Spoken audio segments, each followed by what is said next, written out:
Hello,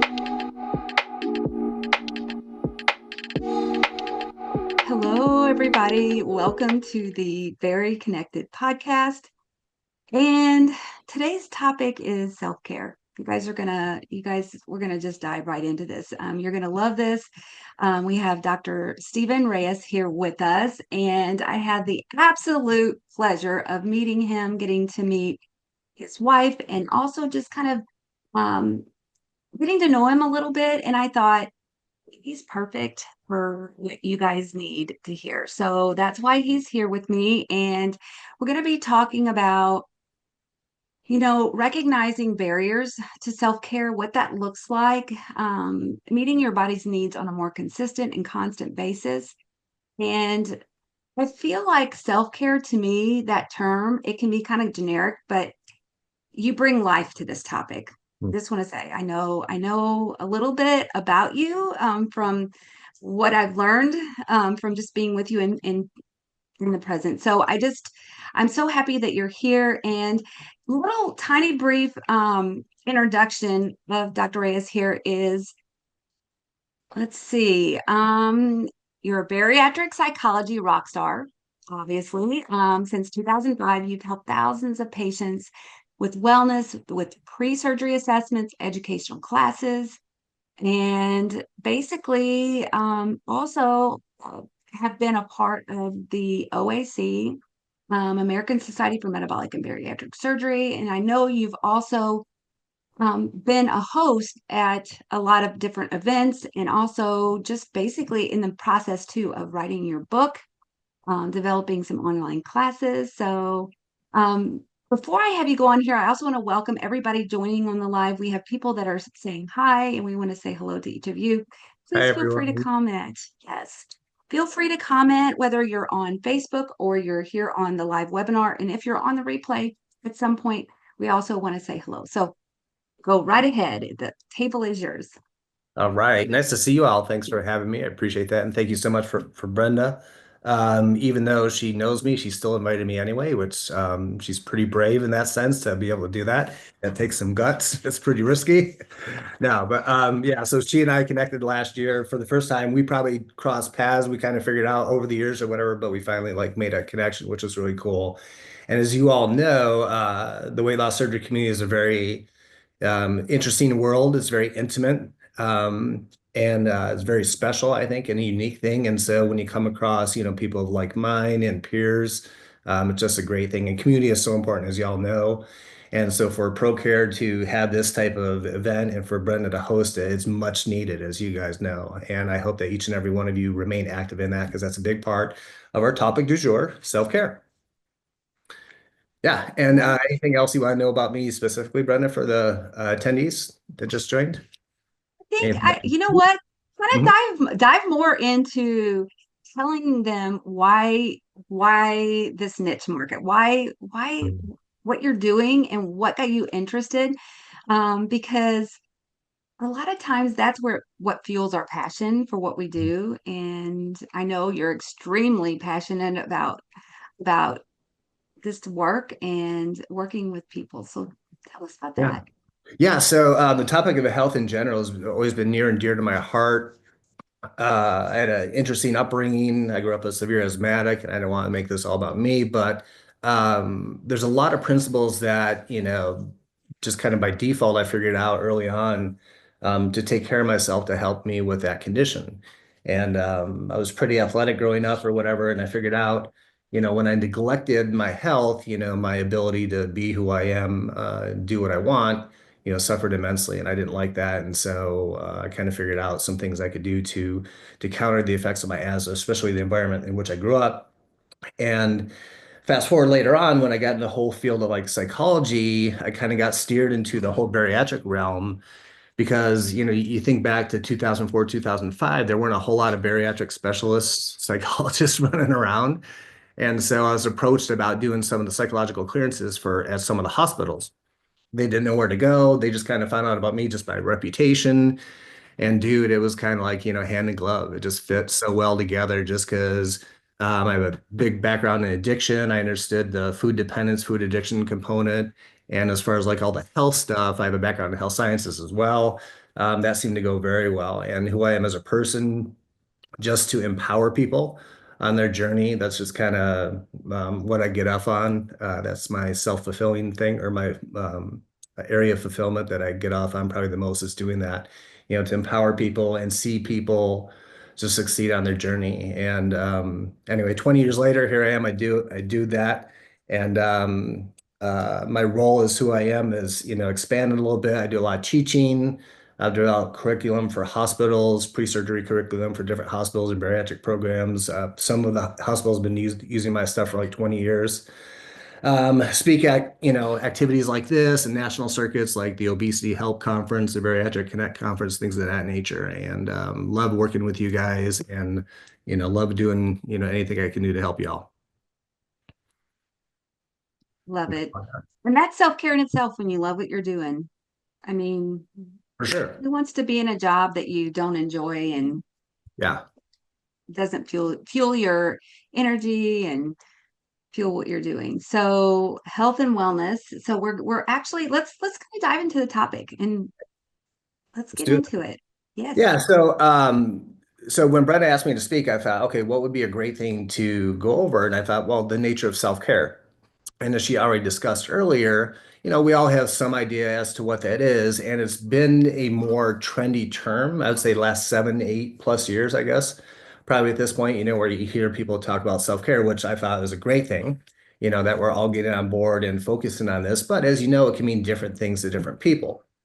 So what I'm hoping I can help you all with today is to reaffirm what you already know about it, and then a good possibility of expanding what you know about it and developing a further awareness of what that means for you, not only now, but like in your future. So that's pretty much where we're going to go with it.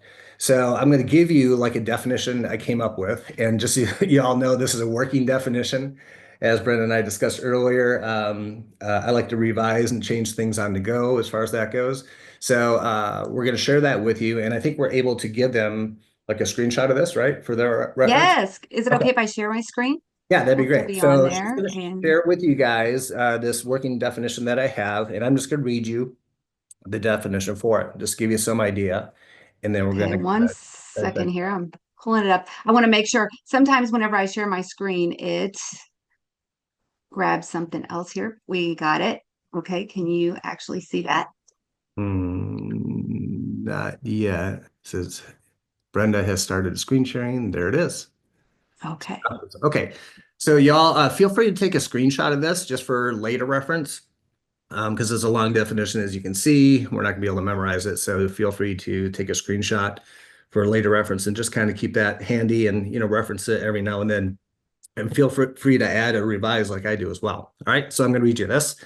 So this is the definition here. So self-care is the philosophy and practice of meeting your body's physical, emotional, spiritual, and relational needs.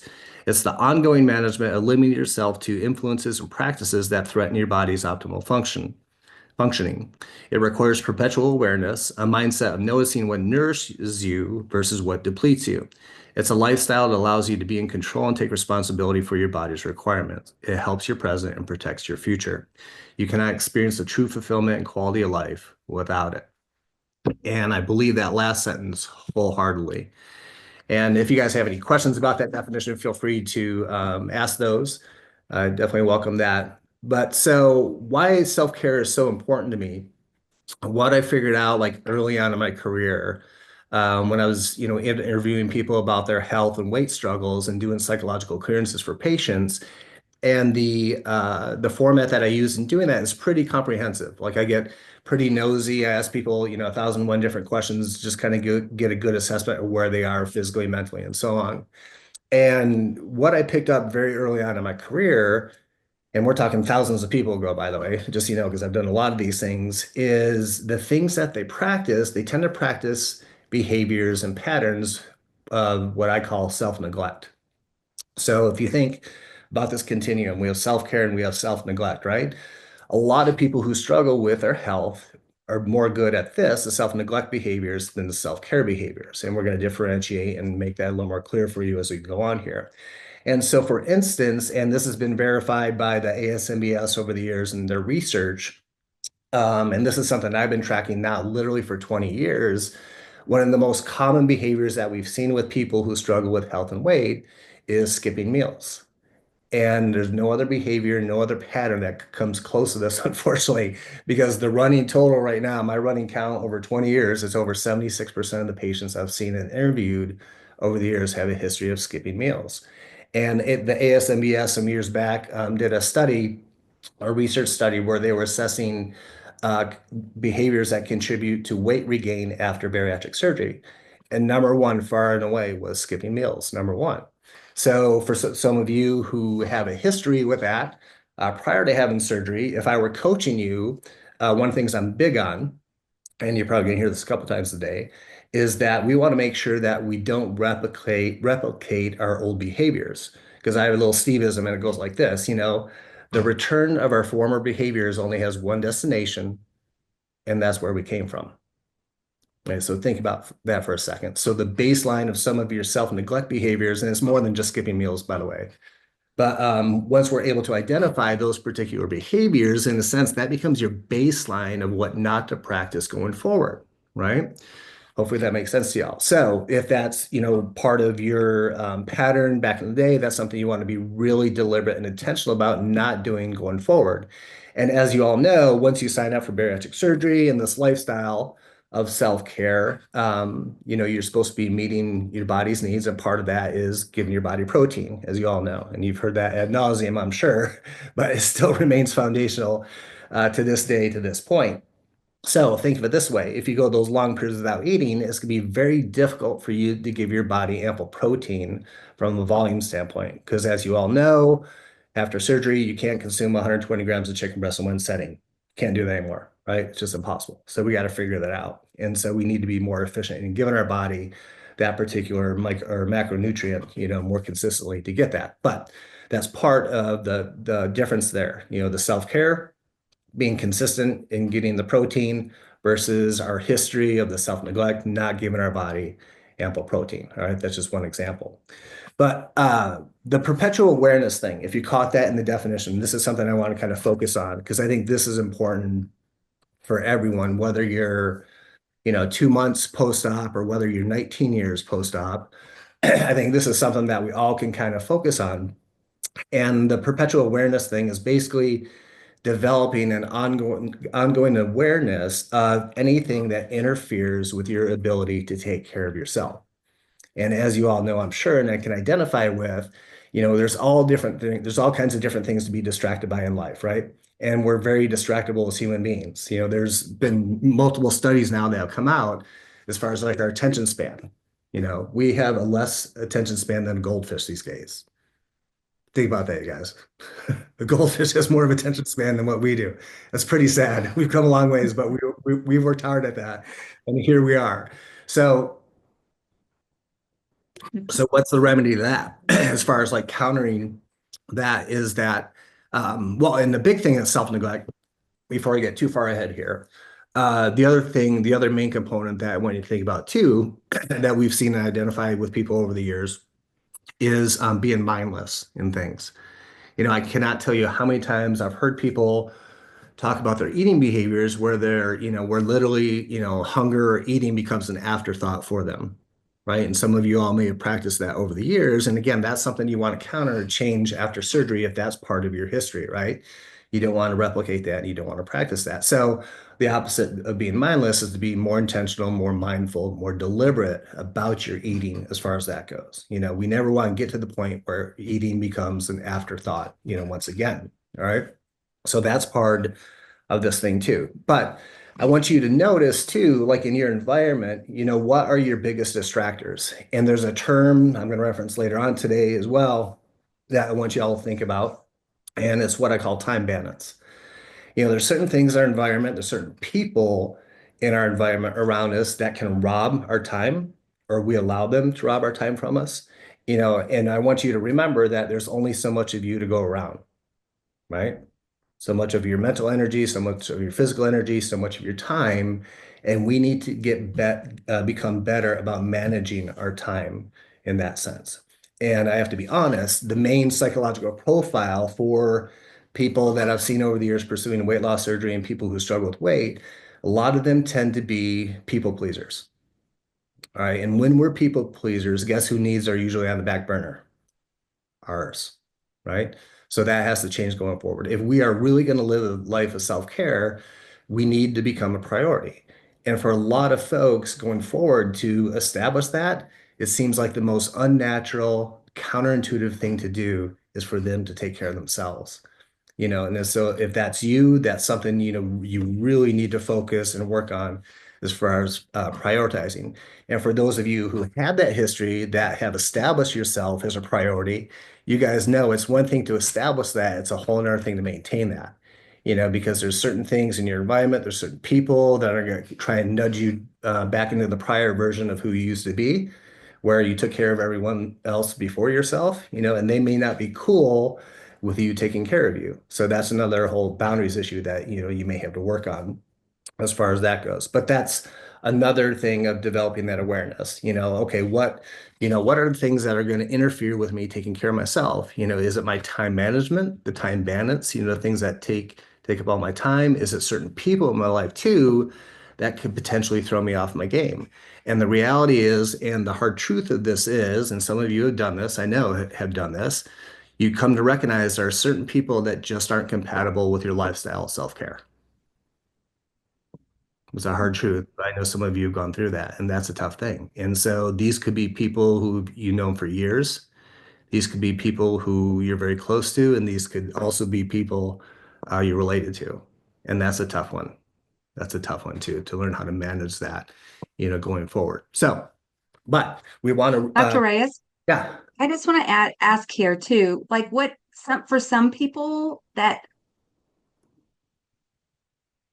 balance, I know for myself being a parent, my kids are grown out of the house now. And so I had this huge realization, probably about 2 years ago about being able to take care of like actually focus on myself.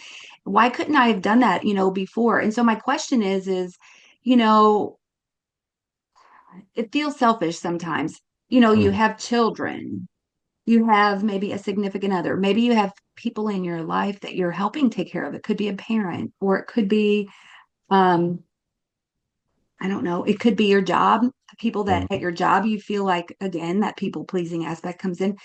Like, Mhm. how do we do that? Like, what would you suggest? How does that mindset change? Because you feel like you have all these obligations, and how do you fit that in? How would you suggest fitting that in?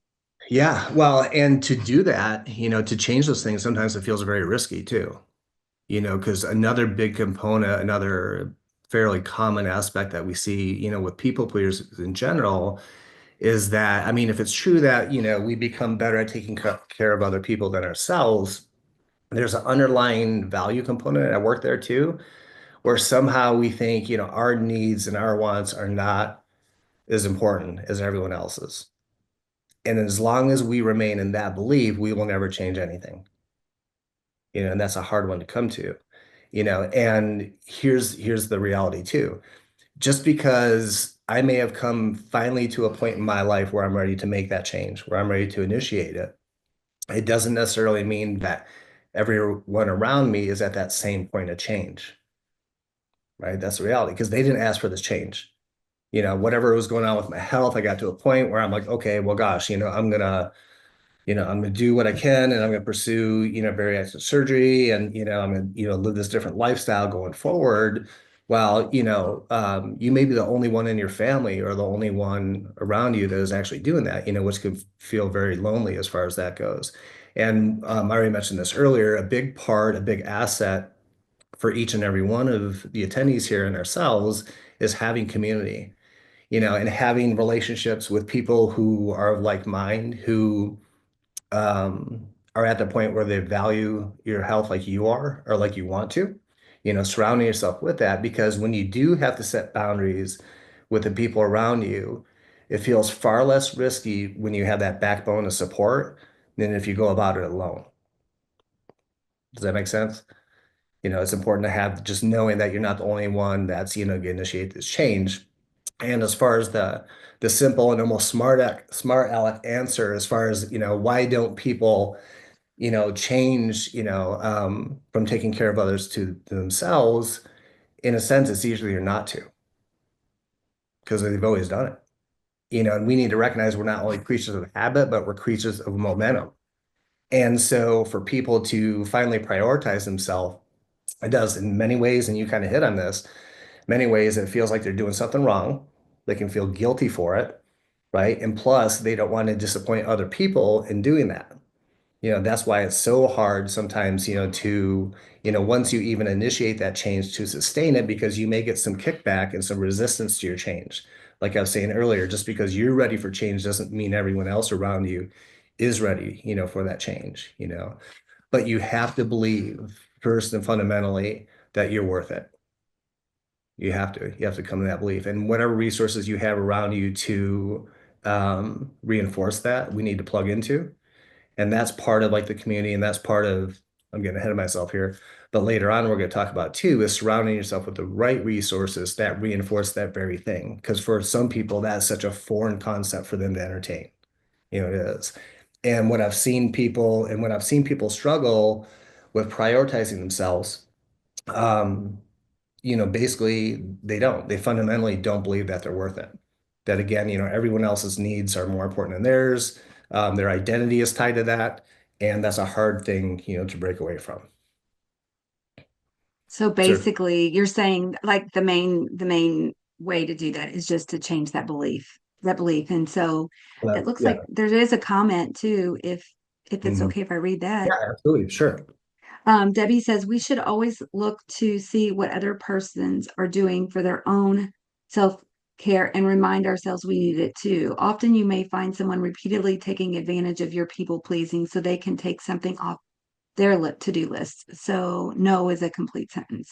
Yeah, hey, I say that all the time. Nice. No, that's yeah, not a truer thing said. And here's the reality of life, you guys. And so, why would people have that expectation for you to do for them? Well, I like to put it this way. Why do people do what they do in general, behaviorally? Why do people do what they do? Because they can, right? You can apply that to any situation behaviorally. Why do people do what they do? They do it because they can. And the only time they're going to stop is when they can't. And what I believe with our folks too, they have way more leverage than what they think they do in initiating this change. Because a lot of times what they think once they start changing that stuff, they're going to be on their own. People are going to be disappointed with them. They're not going to like them or whatever. And sometimes that does happen. But somebody put it this way. You never lose a friend when you set a boundary. Because if they were your friend, they would respect it, right? Because they respect you. And part of that belief that you mentioned too, that's part of it. But the other thing is too, is we have to have that self-respect for ourselves. And a lot of times the standard that we apply to each and every other person out there or whatever, we need to apply that this way, right? Because we don't. We tend to be under here. Whatever that standard is, somehow we're the exception, right? We're not up here, we're down here. That same standard needs to apply this way too. The needs, like she just said, the needs that we have or whatever are just as important as theirs. Yeah, thank you for that. And thank you for that comment, by the way. It's great. Spot on. Yeah. So the ongoing awareness thing. So you just want to, continue to monitor, your own behaviors. And, again, the reality is relationally, we have to recognize and accept that we have placed an expectation on others based on our conduct, based on our behavior, right? And so we do have control over that. We have power to change that. They can't change that just like we can't change other people's. So I want to give you some specific examples of the self-neglect things. All right. So I'm sure you have your own examples of that. I'm just going to give you like a list of things that came off the top of my head here to share with you guys. So self-neglect behaviors. All right. Example, excuse me. It includes things like skipping breakfast, like we mentioned, missing taking your vitamins, spending too much time with toxic and healthy people, not having enough socialization, not moving your body, being under the influence of resources that reinforce old ways you think about yourself, maintaining a self-critical relationship with yourself. That's a biggie with our folks. Not drinking water, not having a sleep hygiene routine, not giving your brain rest, not having cognitive stimulation, continuing to internalize your feelings, not using your voice, not over owning the current dynamics and relationships, maintaining the belief that you're unworthy, getting your cancer screenings, making your follow-up appointments, overcoming your family histories, cultural influence, habits, and problematic ways of thinking that serve to help us all in striving for lifelong wellness. So there's a lot there, and this thing could be endless. I think if we really did this as a process thing amongst ourselves or whatever. So there's all these different things, and hopefully that makes sense to you all, and hopefully that will help you identify some of these self-neglect things going forward. Um, yes, I'm not sure how we're doing on time. Should I talk about what self-care is not? Go a little bit in that. Yeah, for Okay. sure. No, we're doing great on time. Okay, and I like what Bren said earlier too. She referred to the whole selfishness thing, and a lot of people in implementing self-care and maintaining that, they feel selfish for doing that, and we all understand the workings of that and why that is. But just to remind you and to give you permission, self-care is not not selfish. You have permission to proceed as much as you can. So, what self-care is not, because again, there's a lot of different ways people, approach this whole thing. And some of the things that I've not been too keen on that people I think kind of endorse is this whole attitude um, that where they're almost overindulgent. They're doing everything for themselves or whatever. So self-care, according to me, is not being overindulgent. It's not being selfish in the self-destructive sense, like rewarding your workout with food, having a bratty attitude, snotty attitude towards other people, and just like, well, that's your issue, build a bridge, get over it, that type of thing. It's not that at all. It's not temporary. And I like to put it this way. Self-care is not temporary. Your needs are not temporary. Therefore, your self-care isn't either. And we need to remember that. And the other day, I made a little meme that said something to the fact that, if you're reading this meme, think about this. Um, There's not one day your body is taken off, so your self-care shouldn't take a day off either, or something to that effect, if that makes sense. Our body has been pretty faithful to most Yeah. of us. We can critique it, of course, and we have issues as far as that goes, but the dude keeps on ticking, right? Every morning of my life, I've woke up so far, and I'm hoping I wake up tomorrow. So, that's another way to think about it. Our body's been pretty faithful in that sense. So self-care is not a diet. It's not a diet. It's not replicating unhealthy relational dynamics either. Self-neglect is putting off any unaddressed resentment or forgiveness issue, any unresolved grief. And I've seen people struggle with internal guilt over the years that kind of serves as an obstacle, as a barrier for them to truly take care of themselves. And there's things that they should address that they're choosing not to because it's just too painful. As a therapist, I've had my own issues. I've gone to therapy myself. I've had different therapists over the years, amazing people. I really believe that any unresolved issue that you may have, now's the time to take care of that, you guys. Because the way I like to put it, when we don't resolve those things, those unaddressed things, it's almost like if our brain's a computer, it's like there's 50 programs running on in the background that really bogs down our performance, you guys. It really bogs down our functioning. It bogs down like our experience in life, and I understand why we put those things out because it is painful at times or whatever. But I promise you, you're worth that investment. You're definitely worth that self-investment in taking care of that. And I believe the sooner you're able to do that, the better you're going to be in the long run, for sure. And I think for most of you, if not all of you, by taking care of that stuff, you'll find it's really, really freeing. So I encourage you to do that. All right. Well, and it ripples out into like every part of your life. Like, let's say, I remember I've done coaching with people before, life coaching, and I can remember one of my clients had a daughter that died of suicide, and it had been like 30 years, but every day she was replaying that in her mind.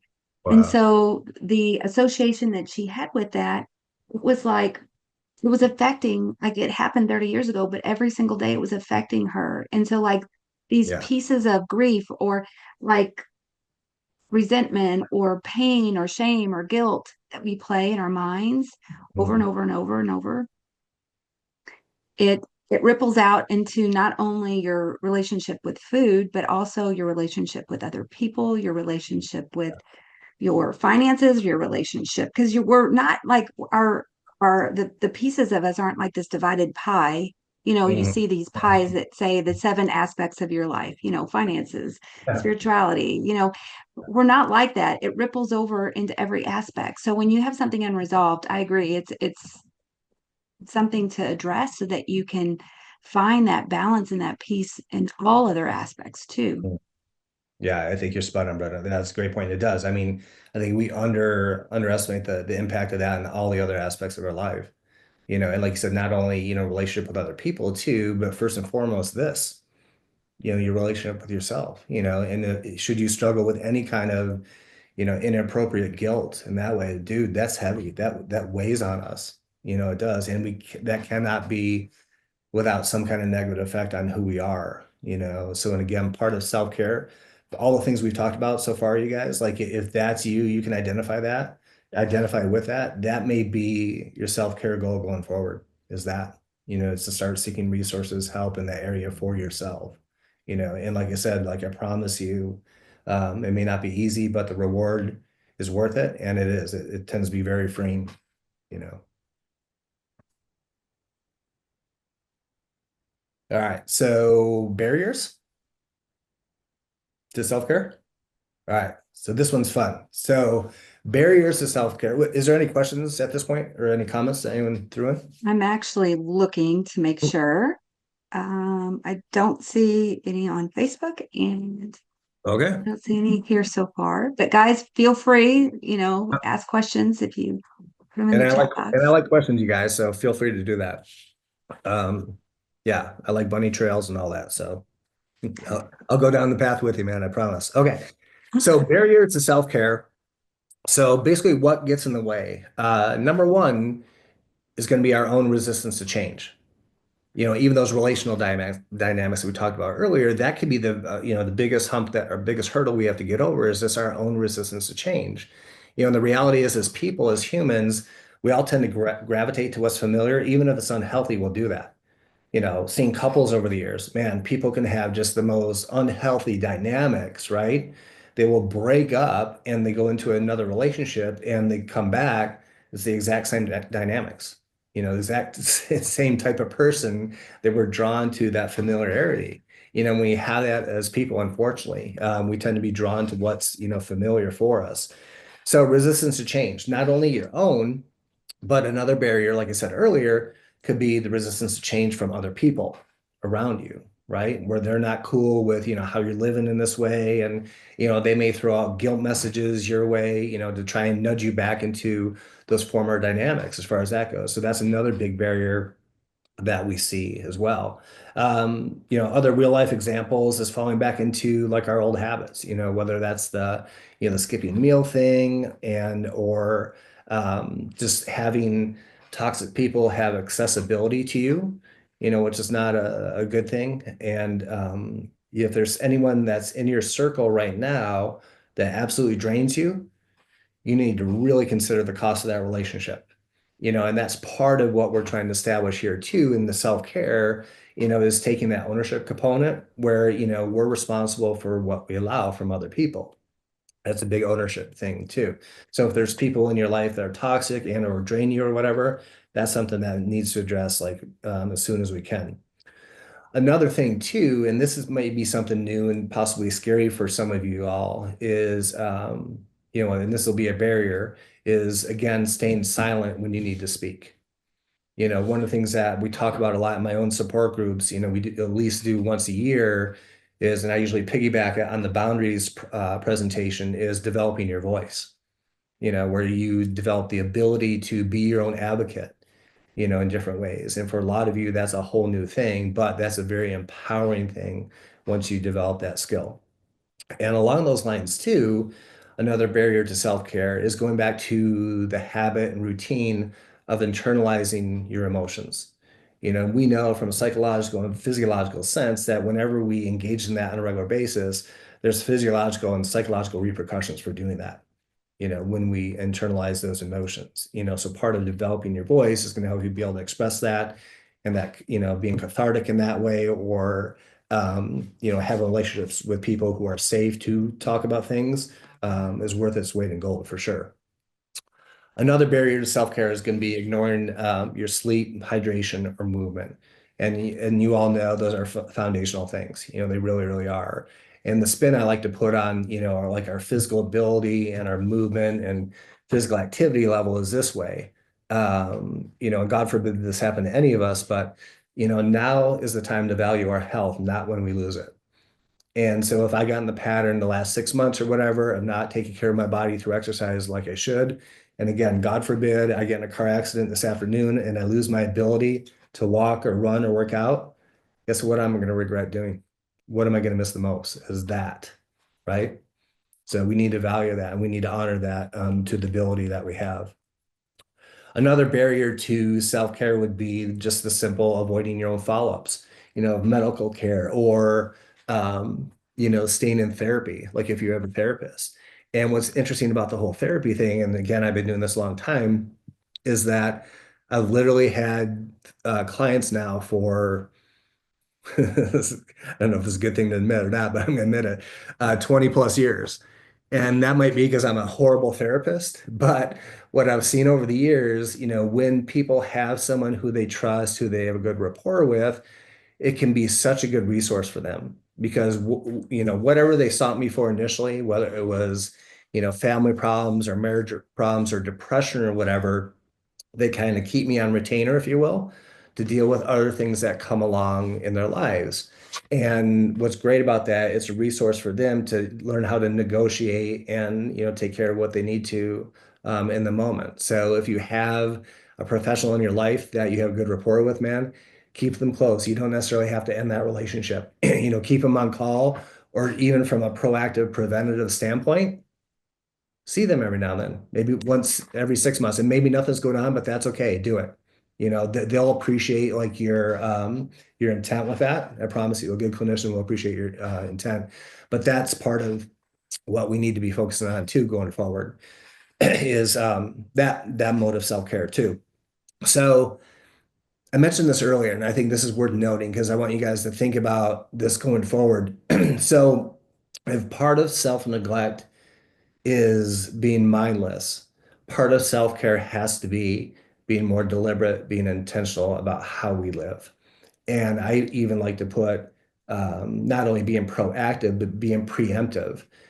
For any of you that have heard me speak before, you probably heard me talk about, being preemptive with like our eating patterns. And there's another Steve and Brenda that I say, we want to stay ahead of our hunger. Because typically, when we give our body what it needs, it doesn't tell us what it wants, which is two different things. And we all know because we've all done it. Whenever that blood sugar level drops, right? And we're in that real susceptible state, anything looks good to us. I'll eat this, throw some salsa on it. I don't care. I will eat it. But we do that. But that's a whole reactionary, mindless, take on that. Where being preemptive, knowing that, all right, Steve, you're going to be hungry by this point. Why not plug in some protein here? Just to avoid putting yourself in that position. So being more preemptive and proactive, I would definitely qualify that as being in the self-care mode, not the self-neglect. All right.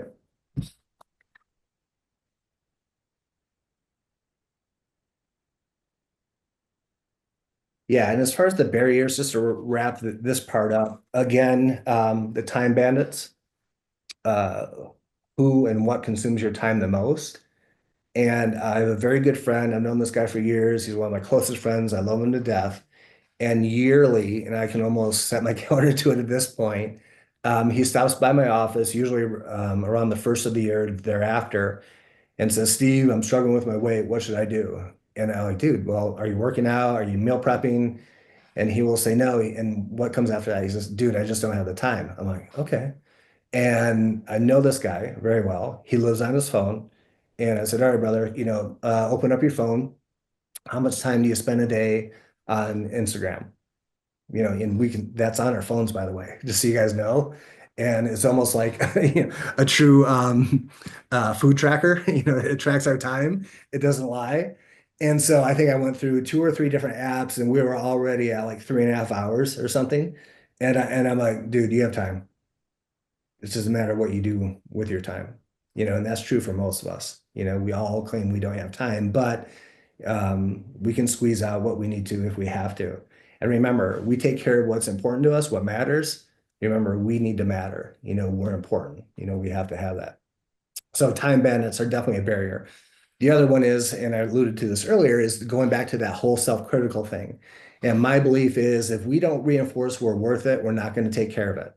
So if we're regularly, consistently engaging and being self-critical and kind of picking ourselves apart, basically what we're reinforcing to ourselves is that we're not worth it. And if we're not, dude, we're not going to be consistent with our self-care. We're just not going to do that. So we need to, really, hone in on that if you have that self-critical thing for sure. And the reality is in life, is that there's going to be things we can account for that come along that throw us off our game. There's certain unforeseen circumstances that can take place. That's life in general. So, when the waters are calm, that's our opportunity to establish as much consistency as we can. So when those things come about, we're able to ride that storm much better and without, much less damage, if you will, than otherwise. So it's that important. I can't stress that enough. All right. We had a couple comments, it looked like. Well, we have Charlita that says that some she's going through some things with her relationship, her marriage. Let's see here. Let me start from the beginning because it kind of is a little chain of things. Um, she mentions she said, Dr. Stephen helped me to face sexual abuse before my surgery in 2019. So I'm guessing maybe she had met with you before, maybe. Oh, Much okay. has unfolded since then, and I'm in separation and 15-year marriage in hopes of reconciliation from emotional, financial, and spiritual neglect. She has 11 children, 5 minors that she homeschools. Um, she is also asking, she's wanting to reconcile, but she's asking for advice. She also said that she would love to be able to see you. I don't know if you're accepting new patients, but Okay. that's a question as well. Yeah, for that, yeah, I mean, that's, there's a lot of detail there. And out of respect for you too, you can contact us privately. If you follow us on Instagram, you can DM us on there, or if you have a clinician you're comfortable with, like I was saying, now's the time to address that as soon as you can, because obviously that's a major, major, life decision for you, and you want to make sure whatever decision you make it with clarity, for sure. So you owe that to yourself. So you can track us down, and we may be able to help you. If not, maybe we can refer someone to you. So reach out to us, please. And I put your information in the chat feature so that people have it too there as well. Thank you for that. Appreciate that. All right, cool. And was that the only comment we had? I'm looking on Facebook too. I Okay. think right now, Okay. All right. yes. All right. So I want to give you all some tips and some reminders, just to give you some takeaways from day going forward, some like food for thought, if you will, and some practical things as well. Um, and this is important. You've heard this a lot, but I believe in this concept a lot. So remember, as far as like our mindset's our operating system, and um, it can literally make or break us. And so again, you want to surround yourself with people who reinforce your new lifestyle, your new behaviors, rather than the old stuff, which is really important. And we have to be careful about, what we allow and what messages we allow, inside our head, inside our brain that reinforce some of those old unfortunate beliefs as far as that goes. But going forward, remember progress, not perfection. None of us have done this perfect. None of us, right? And one of the biggest distractions is being overconsumed and over obsessed, or to the point of obsession, I should say, when you compare yourself to other people. It's just not fair. Everybody has different circumstances, everyone has different backgrounds as far as that goes. Your genetics are different than other people, and it's just not a fair thing, man. And that can totally throw you off your game. And the more we become over consumed with that, it depletes your ability to recognize the progress in yourself, and it's just not fair. It's not fair to your brain. It's not fair to your body, at all. So we're all in this together. It's progress, not perfection. Nobody has it done perfectly. Nobody has it down perfectly. And even the people you think do, they don't. Because I probably had them as clients. All right. So I promise you, nobody has it down. I don't have it down, and I'll admit that. Brenda knows that from me. Okay. So again, on that note, the other tip here is monitor what you entertain, like your inner dialogue. What's going on up there in your head? What, messages, what beliefs are you reinforcing? And if you practice any of that negative stuff, like talk back to that. And I mean that, I don't care if people think you're weird or whatever.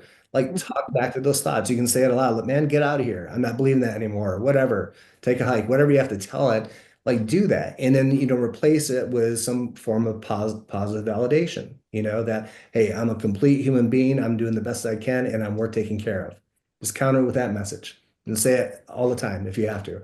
Write it down your sleeve. I don't care. Whatever you have to do, counter that inner dialogue and really watch that the inner dialogue. And again, we're all under the influence.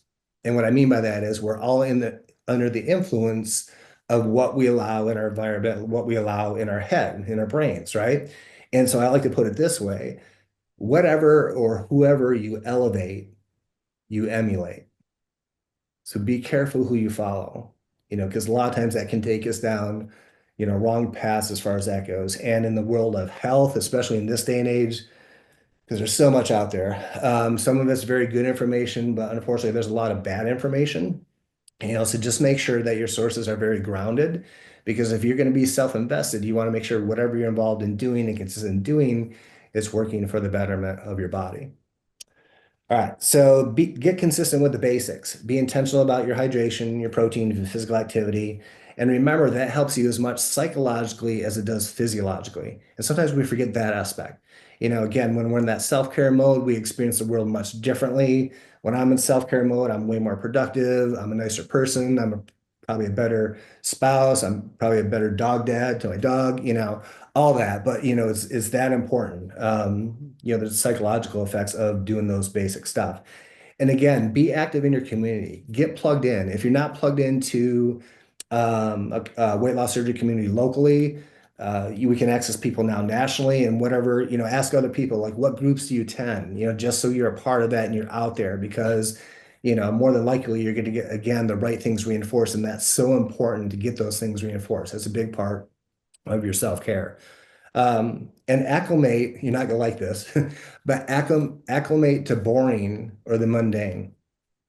I know we don't like that, but even as far as like protein goes, remember not every meal has to be for pleasure. It doesn't. All right. I know we're trained to think in those terms or whatever, but it doesn't. And remember, food to the body is two things, fuel and medicine. That's it.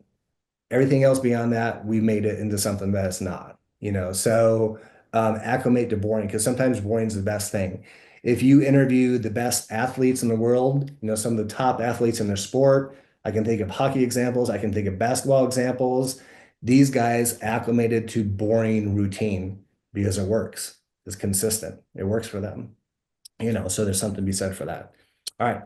So this is another biggie I believe in too. Develop the ability to do things even when you don't feel like it. There's a skill set in that because so often we're not in the mood or the timing isn't right. And so we dismiss it and we end up not doing that. And then 4 or 5 days go on before we get, finally get to the point where we do that. And, you think about exercise, sometimes it works out that way, right? So if you can overcome that resistance, there's a skill set in that, man. There's a huge, valuable skill set in that. So think about that going forward. And so let me put it this way. If you're tired, do it tired, right? So there's never a perfect time, for anything.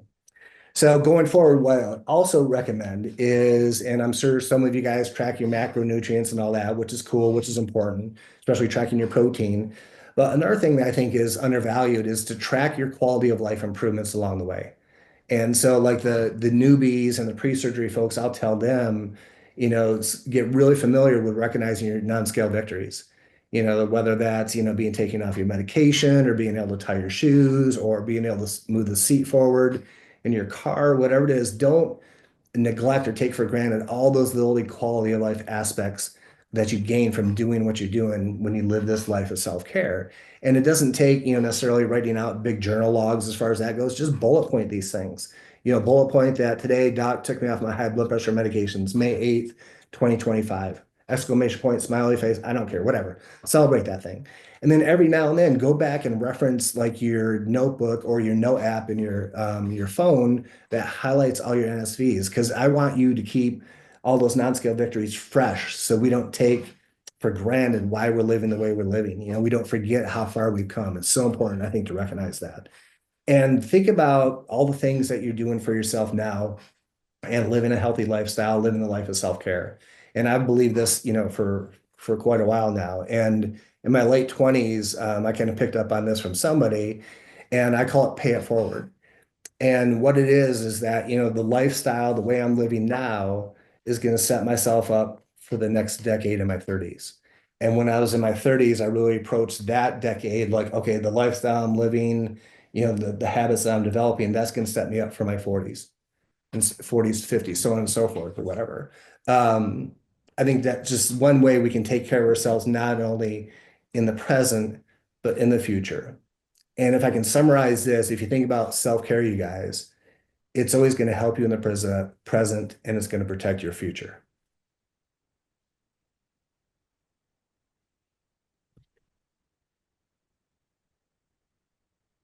I'm absorbing all of that. That's he had some great pointers and things to remember. Like I loved what you said about the like getting used to the mundane and the things because so much of our day, like I think about that sometimes too. You get up, you make your bed, you brush your hair, you brush your teeth, you put on clothes.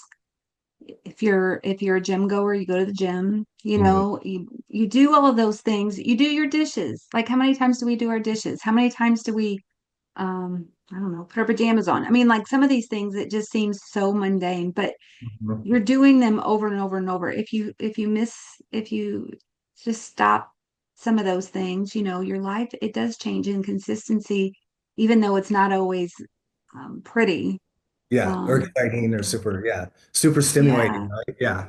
Yeah. yeah, Yeah. And that's exactly. our tendency too. I think, we've kind of bought into the whole thing that, every meal has to be, amazing or super delicious, and everything has to be super stimulating, for us. It's kind of like our culture. That's a whole nother topic we could get into, but that's one thing, definitely cultural, that kind of works against us at times, where we kind of bought into that, where everything has to be in that way, where everything doesn't have to necessarily be stimulating as far as that goes. Sometimes the boring's okay. Yeah, for sure. There is a question here too. Okay. Um, and it's good to hear that. Like we forget it makes sense, but we forget that. Wendy says, what is the best way to get into the role of taking care of self and saying no to others and stopping the role of caregiver to others? So I feel like I know you've said this already, but say it again and maybe even like give us like a summary of the bullet points of what you have talked about, just a few Yeah. things so that people can go away with some really great thoughts. Yeah, so it kind of boils, and great question, because I mean it's harder than what people think. And remember, remaining in our old behaviors is much easier than establishing new ones. And what has cracked me up now for actually a couple decades is when people on the outside referred to bariatric surgery as the easy way out. We've all heard that. And I've always chuckled on that because they don't get it, they don't understand. And I like to put it this way, like you ask somebody to stop certain behaviors, certain habits they've been practicing for years, if not decades. You ask them to stop that without a support system around them to help them do that very thing. That's not easy. And remaining in the old behaviors is the easy way out, not moving on not moving on, from them. It's much harder. It really is. And most people don't understand that, people on the outside especially. But so the self-care thing, like how do we do this? Well, first thing, and this is if you end up following us or check out our book that we have coming out, I call it the Bariatric Code, and the CODE is an acronym I made up, and it has to do with self-care, obviously, and it's basically a resolution and a resolution to self, and it goes like this. First of all, I have to commit to self-care. That's the C, commit. I have to take ownership of my life. I have to be deliberate in all things by engaging in healthy behaviors. So the CODE, commitment, ownership, being deliberate, engagement. I have to engage in these things. And so, like we mentioned, and Brendan mentioned this earlier too, we have to believe that we're worth it. And even if you don't totally believe you're worth it, become open to the idea that you're worth it. Because I believe you're worth it. She believes you're worth it. We'll believe it for you right now, and you'll catch up with us down the road, but you will get there. But again, to do what you have to do for yourself, I know it seems risky, but you have to believe in the payoff. And many times, what I've found, probably the majority of people in this group tend to be the hubs in their families and in their social circles. And think of it this way, the healthier you are, the better off everyone else is, right? Believe in that. And I know that's true, especially for moms within their families. That's the way it works, because typically you guys are the hubs. And the healthier you in all senses, all forms or whatever, the better off everyone else is. So that's a win-win-win-win, in most cases. So the first step is believing you're worth it right there, and take that risk, take that plunge. And get uncomfortable with being uncomfortable. Get comfortable with being uncomfortable because sometimes the change is a little uncomfortable, but Sure. you know, it's worth it in the end, so get Yeah. uncomfortable with being or get Yeah. comfortable with being uncomfortable. And I just listed the link, the Oh, okay. download link for your intro to your new book. Oh, cool. So if these people are on the live, which they are Mhm. right now, Okay. click onto that. It will be if you're listening to a replay at some point, it will be in the Cool. description for replay. Cool. Um, and I think we have one more question we're going to take. Yeah. 5 months post-op, I'm on the right path of self-care. I have a routine Monday through Friday, and my son has asked me to take my granddaughter to daycare Monday only to make it easier for him. Should I give up my classes on Monday or should I continue my self-care? Is that being selfish if I don't? Don't get me wrong, I love my children, but I'm finally taking care of myself after 40 years of taking care of so many family members. Hmm. Right on. Okay, yeah. So I'm guessing what you described, you've established this very well, which is awesome. And so now there's a hurdle in the way here. So I think we might recognize that as an opportunity to, and this might be scary, to say, not right now. Um, maybe you can do it down the road as far as that goes, but I would be really careful about, any type of barrier. Well, and here's the thing, and this is only you can answer this because I don't know you, and this is something that applies to all of us, you guys. So we have to ask ourselves, okay, well, if I make this concession, is this going to progress to something else? And I don't know the answer for the circumstance that was just presented as far as that goes, because a lot of times it is.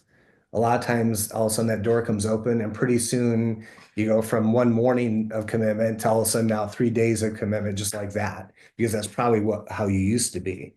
So, if you were to make this concession, is it going to progress? Is it going to lead to other opportunities or other situations where you have to say no to again? And if it is, it's probably not time to say yes to it. Does that make sense, Brenda?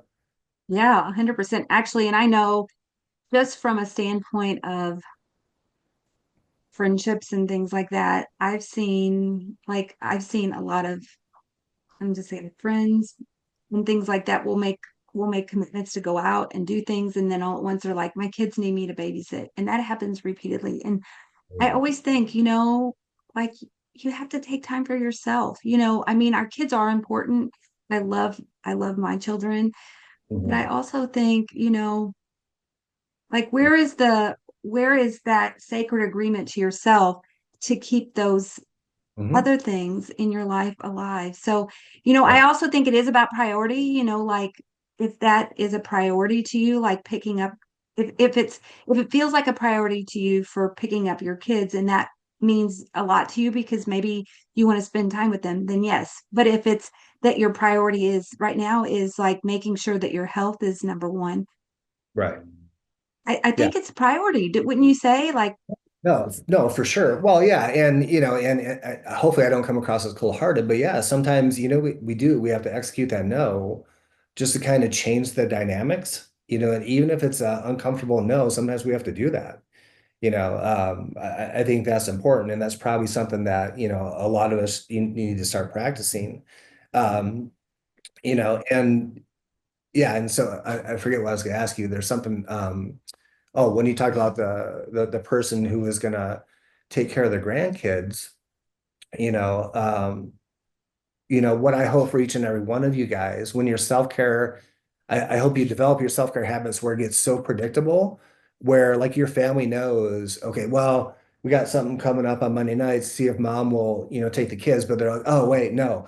Mondays when she walks with her friends for an hour at from 6 to 7, where they know that about your routine and then they respect it. Where, okay, that's mom's time, to do her walk with her friends or whatever from this time to this time or whatever. They respect it and then they figure it out, they do something else. Like I hope your routine, what you establish for yourself becomes that predictable, and where people respect it. I mean, because that's huge. And remember that self-respect is so important because if I don't respect, myself, you guys aren't going to respect me, so there's something to be said for that too. And we can't expect them to respect us if we don't respect ourselves. Yeah, for sure. And I know there's another comment, but I'm going to save that for more private conversations with Okay. follow up because I think this person's going to be following up with Okay. you. Um, and it looks like you got some of your Uh-oh. beloved community on the call. So that's so awesome. Yeah. Awesome. Yes, Well, we thank you sure do. guys. Yeah. Thanks for having me. Hopefully I didn't ramble too much and hopefully I was coherent for once, and all that. We love it. And you've been such a pleasure and such a blessing. So many great reminders. I mean, even for myself, because all of us can continue to get better and better at this thing called life. And I mean, it's just so appreciated that you took time to be here with our community. We also want to give, if it's okay, I'm going to give a shout out to our sponsor, which is Yay. ProCare Health. And I am going to share my screen just to kind of um share a little bit about ProCare for those people who may be new onto the call. So ProCare is a vitamin and supplement company. Their website is procarenow.com. Again, procarenow.com. When you get onto their website, you'll have a list of all different little tabs here. If you want to come back and listen to this episode again, I would almost advise it because I think for me, like coming back and listening, it puts my mind in the right place and it helps me with remembering those things that are most important. All you got to do is click onto this resources tab, very connected. And then when you get onto that page, you're going to see basically the events for this month. Dr. Reyes's event is listed there, the Nature of Self-Care. It's the very first one listed right now on the website. And then at the bottom of the page, we actually, if you do miss the event, and you can click onto that and listen to a replay, the above link, but you can also click onto our YouTube channel. All of our events are posted the Tuesday following. So we have over 500 events right now on our YouTube channel. Awesome. So that'll be listed there. And we also have our podcast, is called Very Connected. If you want to click onto any of the tabs on our website, bring you there, Spotify, iHeart, all of those great things. We also have a Facebook page and a Facebook group called Very Connect and Very Connected. So those links are all there if that makes it easy for you guys. Also Awesome. just want to say, yeah, I just want to say too, like products for this month, if you click onto our new arrivals, we got some great new products. We have new calcium product, G3A, which it is a companion product to those on GLP-1s or maybe support product if you're not on a GLP-1, but you're wanting to help maintain your blood sugars, help with cravings and help with cravings and also help with appetite suppression. That's one of our very newest products, and we've had some really good raves on that. A new iron product, some different new multivitamin variations. So click onto that, check us out. We're known to be one of the highest quality and also lesser price out there. So I'll stop sharing my screen. Yes, thank you for listening and great information. Thank you all Thank so you all. Have much. a great week. Yes, thank you. And yeah, until next time. And follow up Dr. Reyes. Make sure and download that in the chat box. I had placed his link for his intro to his book. Check that out because I'm gonna post it again. It's gonna be amazing. What's the title of your book called? The Bariatric Code. The Bariatric Code. So, guys, don't be afraid to miss that. So, I will Yeah, post it. don't wait for the movie. So, how come code? So it's like Yeah, it's something to follow. yeah, that's the COD, the commitment, ownership, deliberate engagement. Yeah, I was like, all right, that kind of summarizes. Yeah, so we call it living according to the code, living to the code. As long I as we do love that, it. yeah. I didn't even catch that. So, It's good kind of deal. like it's a paradigm as a philosophy. I'm selling a religion is basically what it is. All right, thank Oh, you. geez. Appreciate you too. Well, thank you. It's Yeah. been a pleasure. Take care and let's stay very connected, everybody.